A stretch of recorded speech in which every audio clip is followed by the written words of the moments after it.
రీసెంట్‌గా మనం న్యూస్‌లో చూస్తే టీబీ ఎలిమినేషన్ అనేది చాలా ప్రాముఖ్యతతో గవర్నమెంట్స్ అనేవి అటు సెంట్రల్ గవర్నమెంట్స్ కావచ్చు, ఇటు స్టేట్ గవర్నమెంట్స్ కావచ్చు, చాలా ప్రాముఖ్యతనిస్తున్నాయి. ఎందువల్ల 2025కే టీబీని ఎలిమినేట్ చేయాలి అని మనం ఒక సంకల్పాన్ని తీసుకున్నాం.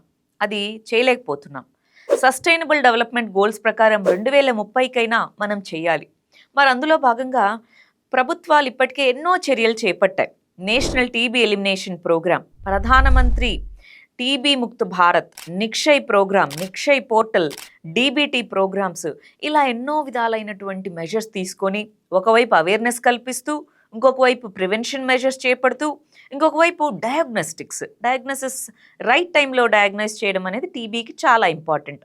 ఎందుకంటే టీబీ 2 రకాలుగా మనం చూస్తాం. ఇది మైకోబాక్టీరియం ట్యూబెరిక్యులోసిస్ ద్వారా వస్తుంది.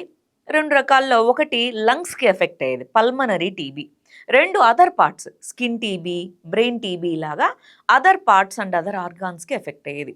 ఈ 2 కూడా కమ్యూనికబుల్ కాబట్టి సో ఎప్పుడైతే ప్రాపర్‌గా డయాగ్నోస్ చేస్తామో ఆ చైన్‌ని ఆపడానికి వీలవుతుంది. అందువల్లనే టీబీ ఎలిమినేషన్‌లో వీటన్నిటిని కూడా ప్రాముఖ్యతని కలిగి వీటన్నిటిని కూడా ముందంజలో తీసుకెళ్తున్నారు.